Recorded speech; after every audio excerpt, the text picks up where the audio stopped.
Our GRIP program, once completed, could provide WRD 9,000 acre-feet of new recycled water to offset imported water demand in the northern part of our central basin.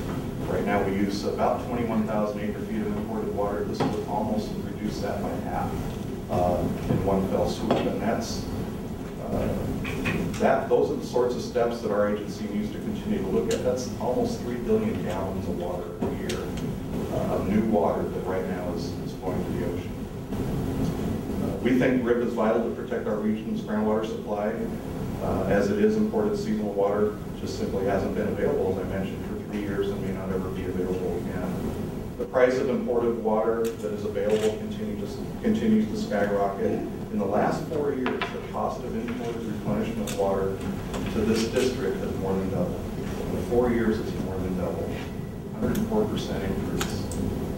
Almost 75% of our budget goes to the cost of replenishment water. So as our costs go up, as the cost of water to us goes up, that has a huge impact on our budget, which means it impacts all of you who depend on groundwater supply. So developing these local resources not only will increase reliability, but we believe will provide cost stabilization to be able to avoid these sharp spikes in the imported water prices that impact us so significantly now. As President Calderon mentioned, RIP is a cornerstone of the district's Water Independence Now, or WIN program.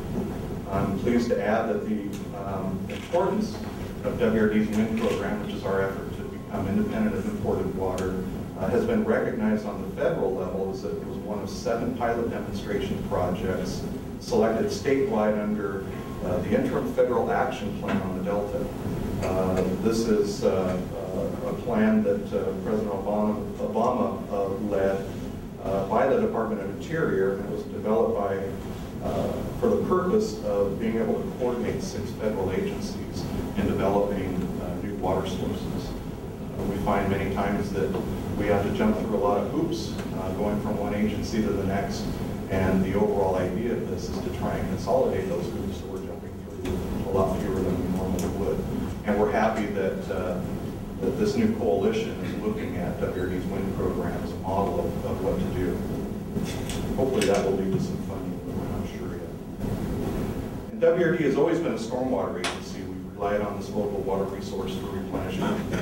We capture a little over 50,000 acre-feet of stormwater every year in the northern part of the Central Basin.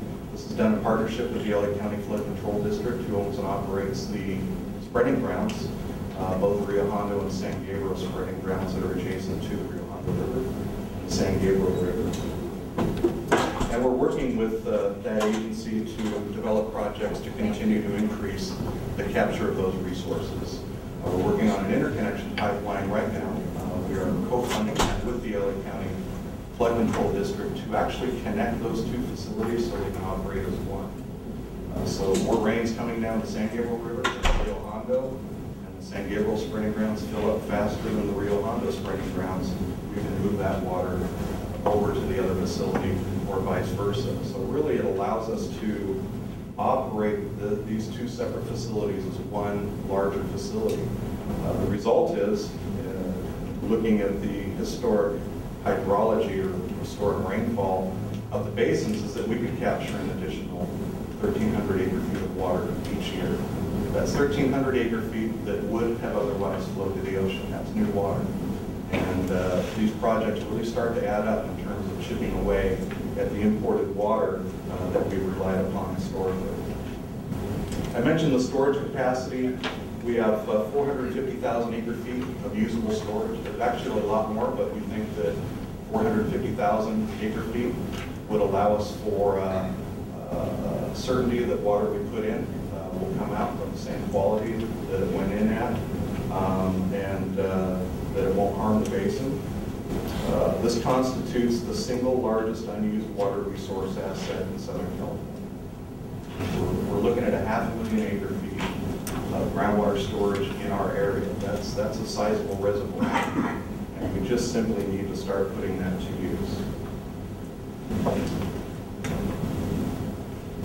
Research has been a very important component of WRD in most of the projects that we develop are preceded by research, in some cases years of research, to understand as thoroughly as possible the impact of the basins, how the basins react, how we replenish the basins, and how they may respond to projects and programs that we develop for the future. Our long-standing tradition of research continued on many fronts this past year. A few of the examples are that our 40-year partnership with the U.S. Geologic Survey has continued.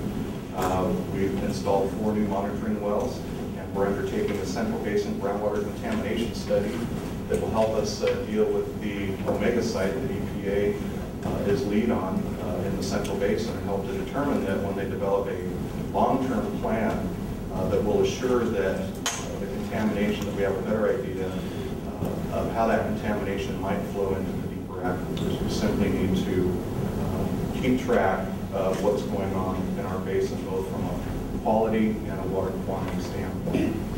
The Colorado School of Mines is completing a study on brine reduction. Brine reduction is what comes out of a treatment plant when you treat for salts, both for ocean desalinization and for advanced treatment of recycled water.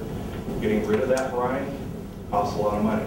So to the degree that we can research new treatment systems that can reduce that brine, we can reduce the cost of those projects. So we're doing research with Colorado School of Mines right now, and that will be applicable both to our GRIT project and our Vanderlands project, which provides advanced treated recycled water to the Alpine barrier. We're also a funding partner for the Water Reuse Association and their Potable Water Reuse Initiative. And we continue to do groundwater modeling for both the Alamedas and Dominguez Gap seawater intrusion barriers related to our recycled water use there. I want to also thank the staff and the board for a very memorable year. We're pleased with what we've accomplished, and we're very enthused for the prospects in the future. There are a lot of challenges, and we're excited about taking those challenges on. We have a lot of hope and optimism, and we look forward to continuing to develop global sustainability of our groundwater supply. And with that, I would like to bring President Calderon back to the podium to open the forum up for questions.